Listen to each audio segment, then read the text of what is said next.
In this session, we are going to learn how to create user IDs in the SAP system. To create a user ID in the SAP system, the transaction code is SU01. So execute the transaction code SU01. You get to the SU01 initial screen. Now, user administration is one of the basic tasks that you would be performing on any location, on any project. In SU01, you can basically perform 8 different kinds of activities on or tasks on a user ID.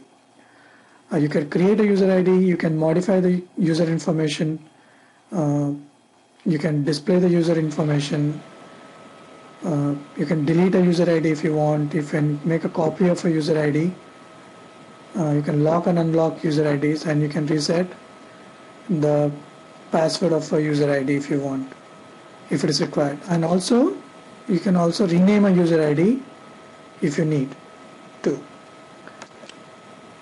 Now, before creating a user ID, you need to get approvals from the business teams to create the ID. You also need to have proper information about the user for whom you are creating the user ID. The information such as his last name, first name, his telephone number, email ID, the roles that need to be assigned to that user ID. You need to get all these pieces of information before, plus also you need to get the approvals from business users, business owners, before creating the user ID in the SAP system. So enter the user ID that you want to create. Let's say, let's create a user ID called test user 2000, test user 2000. After you enter the user ID that you are going to create, click on the create icon. Now, user IDs can be created in 2 different ways here. One, by creating from scratch, or you can make a copy of a user ID and then change the user information for that user ID. So let's go and create a user ID. So 2 ways you can create, okay? One is by clicking on the create icon, and also by using copy icon. So there are 2 mechanisms to create ID. But in a production system, you should always create the IDs from scratch. You should not have a policy where you create the ID using the copy icon. So after entering the user ID, click on the create icon. Now, you have different data tab pages here in which you have to maintain the user specific information, and all those pieces of information together is called a user master record. Now, on the address data tab, the last name field is a mandatory field, which means you have to enter the last name in the address data tab, and the remaining fields you may leave it blank because they are optional. But the last name is a mandatory field. Now, for a good policy and for, let's say, for audit purposes, it's a good practice to maintain as much information as possible for every user ID on this tab. For example, you can specify that the last name of the user, and you should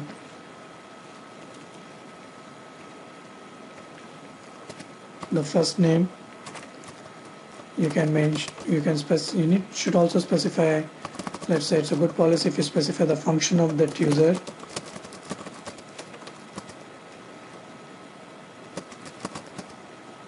and the communication information about the user, like the telephone number,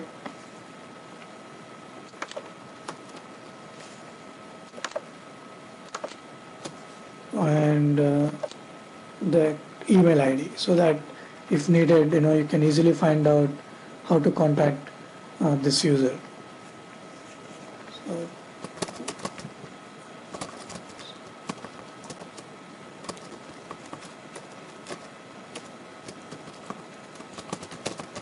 So maintain as much information as possible about the user in the address data tab, the personal information. The next tab that you should fill in is, you go to is the logon data tab.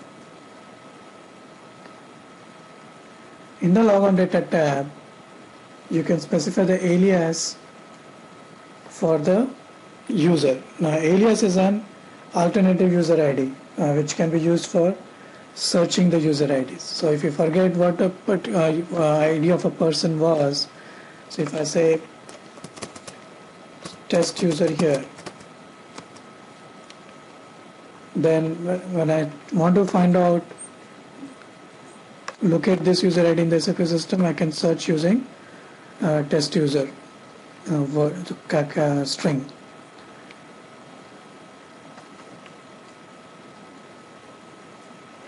So every user has a associated password. So in the password field, you enter the password.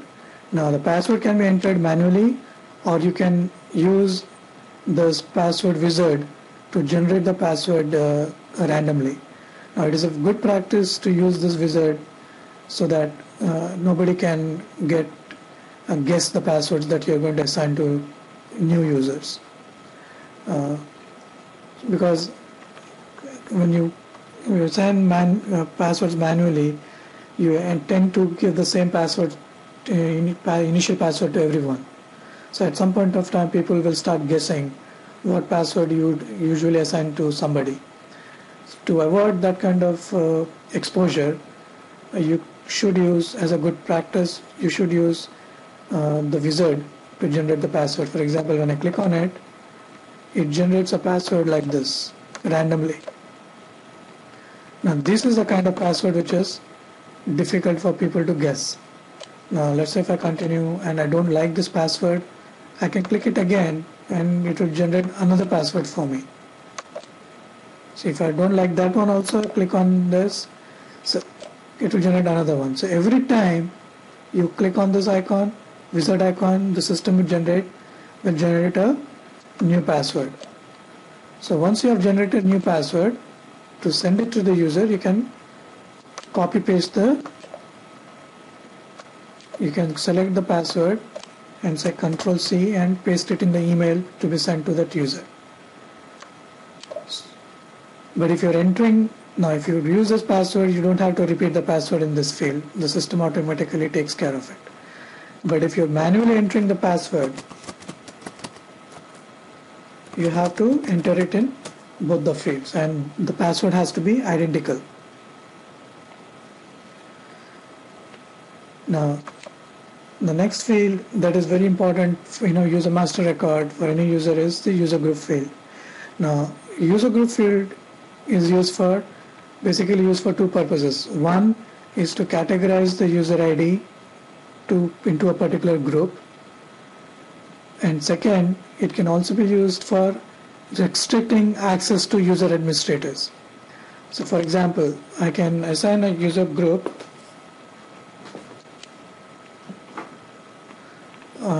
say India. So what it means is, a user administrator who is authorized to work with user IDs that belong to the group India, only he or she can modify this user ID or delete this user ID. Any other user administrator who is not authorized to work with the user group India cannot do anything in this user ID, for example. So the user group field can be used for security purposes as well as grouping the user IDs. The next important field in this logon data tab is the validity period. Now, using the validity period, I can you can restrict access to the SAP system to a specific period of time for this user. For example, in this case, let's say the user ID is valid for a day. So 25th to 26th. On 27th, when the user tries to log into the system will prevent him from logging into the system. So this is a good field to use, good policy to use these fields on temporary users, users who are on a project on a temporary basis. For them, you can use this field. It's a good policy to use this information to enter the dates in this field, so that even when the users leave, if you're not, as a security administrator, you're not informed that so-and-so user has left, this validity date will take care that nobody can use that user ID to log into the system after the valid through period is passed. Now, the next important field in the logon data tab is the user type field. Now you have 5 user types in the SAP system.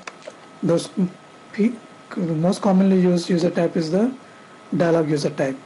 So a person who wants to log into the system to perform his or her day-to-day job is defined as a dialog user type.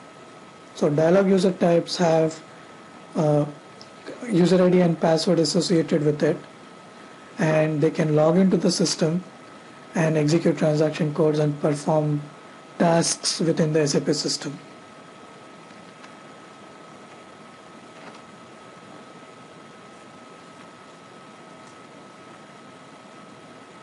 And also the dialog user type, when the user first logs into the system will prompt him to change his or her password, and after that the users can maintain their own passwords if they want to.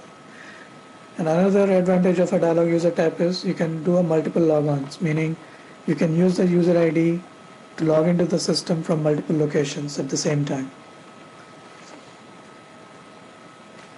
The system type user ID is used for background processing, for making internal RFC calls, remote function calls, within the same system. If a user ID is defined as a system type, dialog logon is not possible, which means this user ID, if it is defined as a system type, cannot log into the SAP system and perform tasks like a dialog user would do. And again, because it cannot log in, the validity of the passwords is not checked. The system is not going to prompt the user to change the password. And multiple logons is permissible even for this user ID or user type.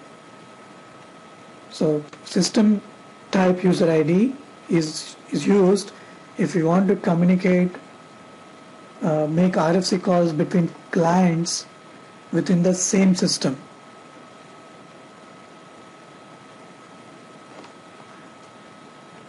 The next user type that we have is the communication type user ID. Now, this is communication user type is used for communication purposes between two systems. System was used for communication between clients in the same system, and communication is something similar, like something like system user type, but in communication type user type, the communication is done between two separate systems. Now, communication could be for central user administration or ALE, EDI kind of activities. And again, with communication user type, dialog logon is not possible. And then again, like in system user type, passwords, validity of the passwords is not checked. So passwords are not prompted to be changed like they are prompted in the dialog user type. So communication user type and system user type, they're almost the same, Only difference being communication user type is used for communication between two systems, two separate systems, and system user type is used for communication within the same system. So next user type that you have is the service user type. Now service user type is a user type that is a dialog user, is a user type that is a dialog user available to a larger anonymous group of users. And for this user you should only assign very restricted authorizations. During a logon for this user type, the system does not check whether the password has expired or is initial. And if somebody wants to change the password for this user type, only a user administrator can do it using the transaction SE01. Like in my other user types, multiple logons are also permissible for this user type. The next user type that you have is the reference user type. Now this user type is very rarely used and is used for general and non-person related users. That allows the assignment of additional identical authorizations such as for internet users created with SU01. Now with like any other communication type user type and user ID and system type user ID, you cannot log on to the system with a reference user. And because of the nature of the user type, you need to be very careful when you create a reference user type. And like I said, it's a very rarely used user type. You would probably never use it also. The next tab in the user master record is the defaults tab.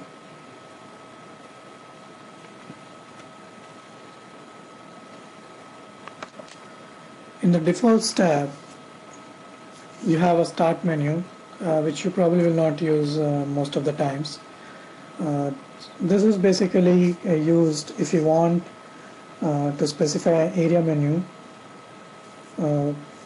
which is different from the SAP Easy Access menu. For example, what it means is when the user logs on, if you don't want him to see this area menu, SAP menu by default, and if you want him to see something else, then you have to specify the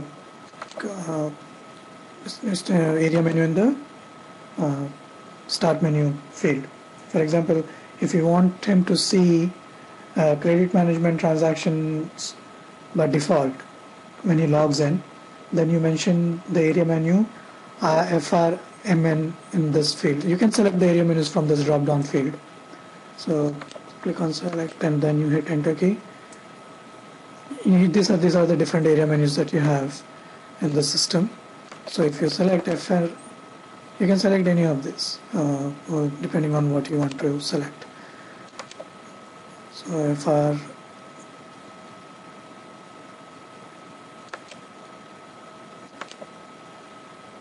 so if you want to say credit management, when the user logs in, he will see the transaction codes belonging to credit management.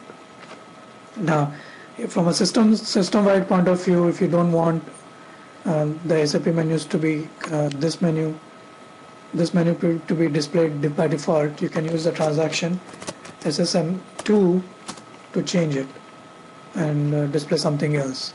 So that area SAP menu, Easy Access menu is, the area menu is S000. So if you click on this, you can select whatever you want. Say for example, if I say process orders or process management, COCB, so when I log in to the system,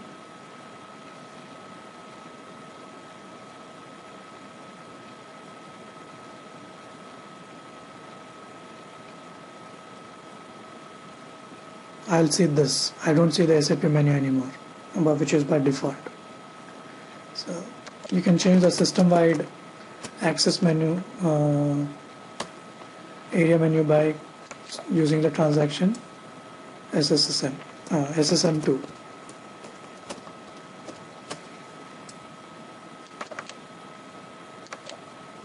So you should be careful while doing this. So again, this is not part of the user administration, so you might forget, ignore this. So go back and you refresh it again. You'll see the SAP menu here. So like that. So if you want the user to see a particular set of transaction codes when he logs in, you can use the start menu and mention the area menus there. In the logon language field, you enter the default language in which the user can log on with. So let's say I put in ES here, which is for Spanish. When the user logs in to the system, this user, he will see all these menus and whatever messages he can get, he will get in the SAP system in the Spanish language.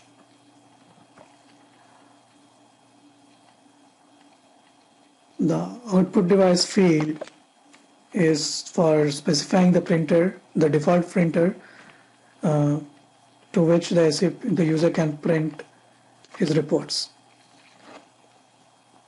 The output device. Now, the time zone field is for describing the time zone of the location of the user. The decimal notation and the date format. You need to change this or specify the appropriate one for user ID depending on where the user is located, because different countries use different formats. For example, if in US the date format used is MMDD YYY, whereas in India it would be DDMM YYY format for that matter, or Europeans use some other format.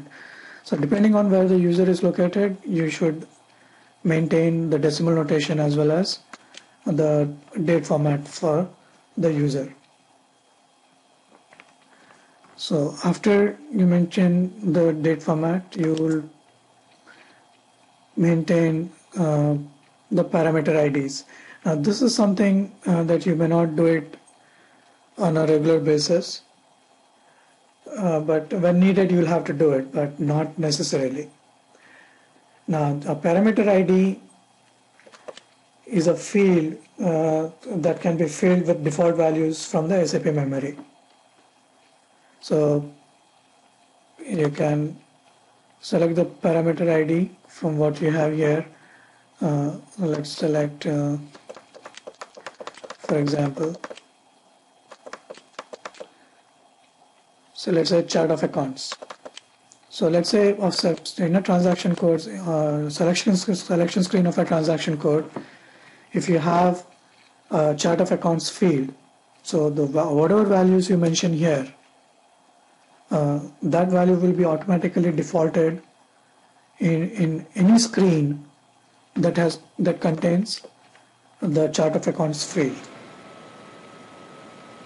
So this field is usually maintained by the users themselves by using the transaction SU3. So when you go to SU3, the users can maintain their own information when they want, if they want.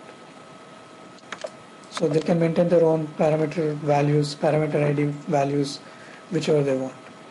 So you don't really have to do it when you create the user IDs as such. So next tab that you enter is the roles tab, and this is where you enter the roles which are authorized for this, approved for this user. So roles is a set of functions that describes a specific work area that gives you authorizations, and these roles determine what a user can or cannot do within the SAP system. You can enter any number of roles in this tab. You can scroll down if you want, and also you can specify the validity period for the role. So we can drop down and let's say and select and search for the roles, and then assign the roles that you want for the user.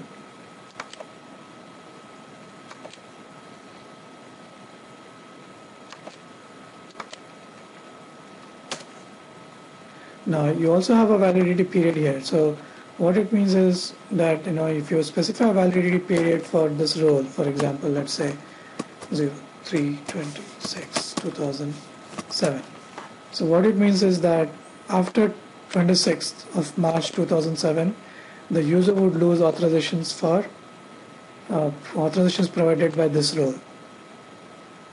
So even if user is able to log into the system, if the validity period on the roles have expired for that user, the user cannot perform any tasks, because the system, looking at the validity dates for the roles, will automatically remove the authorizations. Now you have a similar validity period for a user ID. Now in this case, the user cannot log into the system at all if the validity period has crossed. But in the case, let's say the validity period is still for the user ID is still valid, but the validity period for the roles have expired.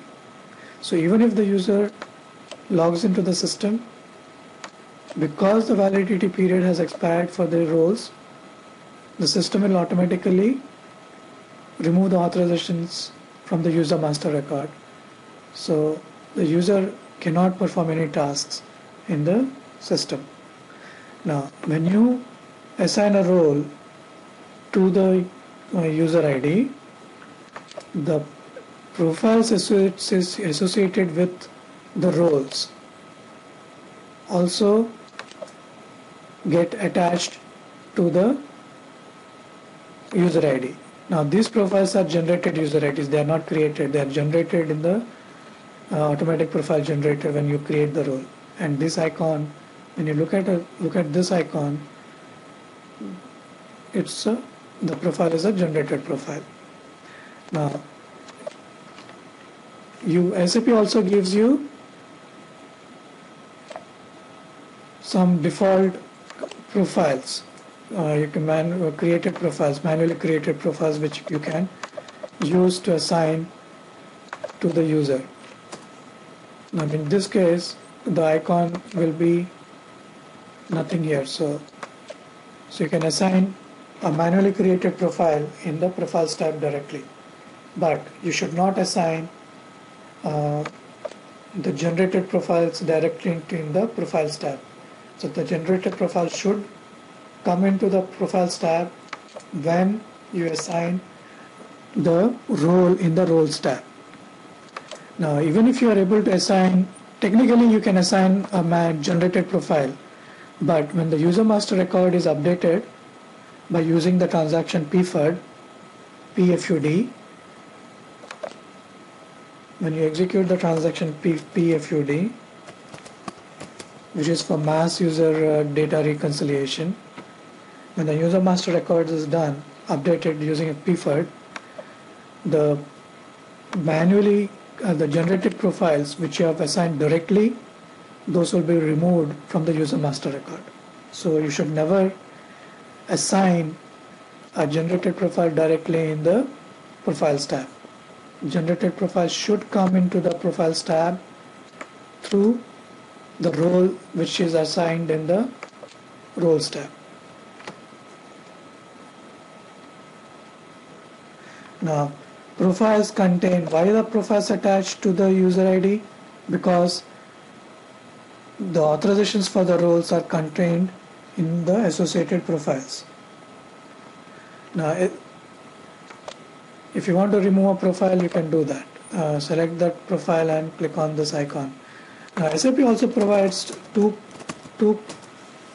profiles called SAP All which gives all system authorizations, which means when you assign SAP all to a user, that user has complete access in the SAP system. So there are no restrictions. So you should never assign SAP_all to anybody in the production system, because then that user all has all access. There is no security for that user. SAP also provides another profile called SAP_new. Now this profile is used when you are upgrading the system from one version to another version. So if the purpose of this profile is that if there is any difference in authorizations, objects or transaction codes between the older version and the newer version, this profile will check for those changes and those differences, and will bridge the differences in the releases so that the users can continue working normally. So when you are upgrading the system from one version to another, you should also assign SAP_new to users so that users don't see any effect while the upgrade is going on.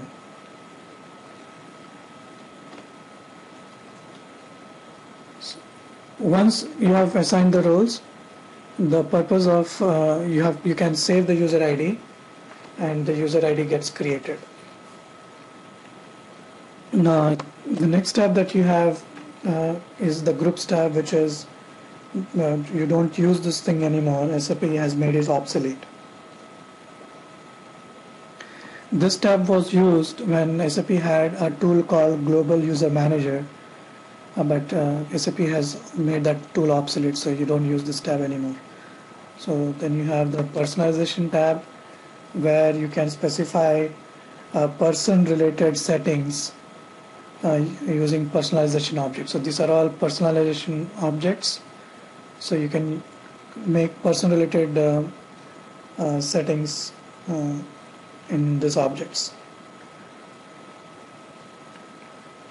Now, these settings can be made at the user ID level as well as role level.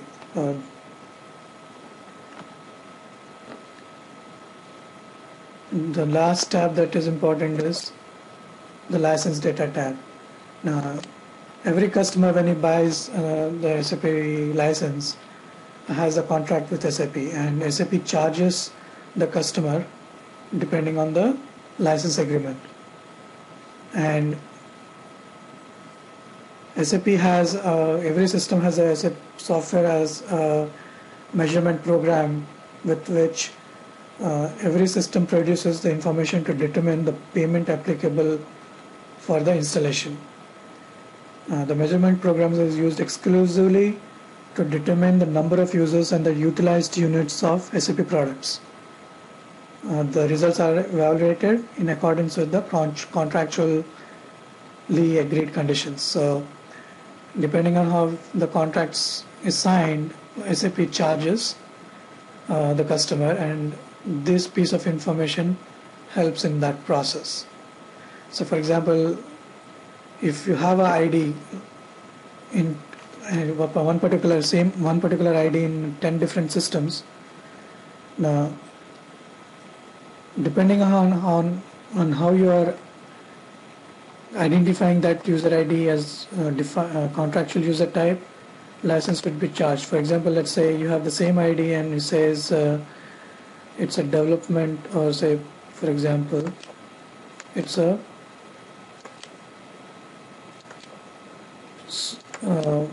basis only ID, for example. Let's say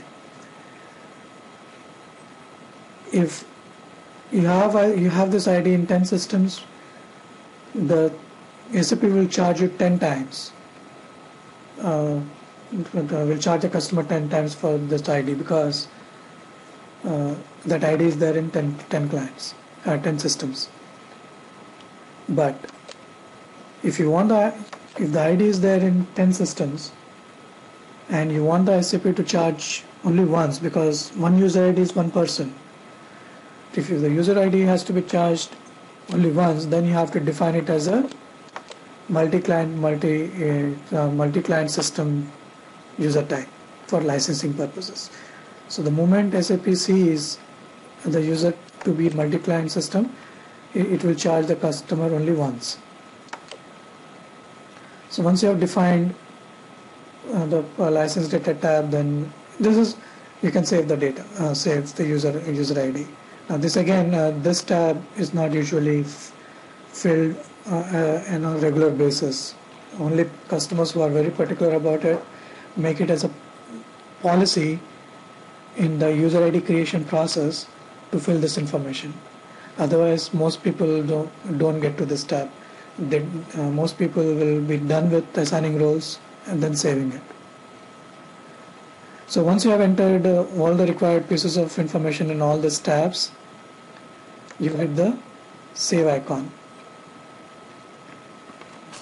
So you have to specify the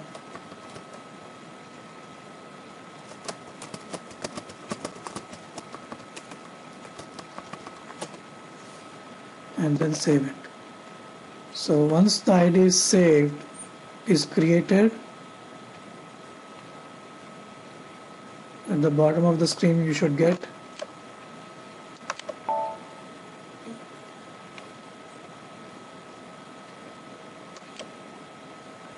the user ID saved icon.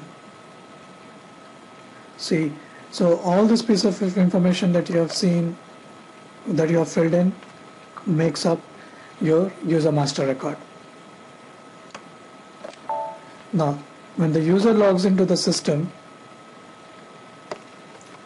the first time, the system will prompt him or her to change the password. So let's log into the system. So test user 2000. If this is the first time the user is logging in, we have a problem with the languages because we may not have installed Spanish in it. So let's change that in the user ID user master record. So let's enter the password now. This is the first time the user ID is logging in. The system will prompt him to change the password. Now anytime you reset or create a user ID and the user logs in for the first time, the password is asked to be changed. Anytime you reset a password for a user, after the reset, when the user tries to log in, the system will prompt him or her to change the password. So let us change the password. Continue. Now what you see here is what is assigned, authorizations that are coming through the roles that are assigned to the user. So that is how you create a user ID in the SAP system, by using the transaction SU01. Now in SU01 you can do other activities too, like deleting user IDs, modifying the user IDs using the change icon, copying a user ID, locking a user ID, resetting a password. So this completes the user creation lesson.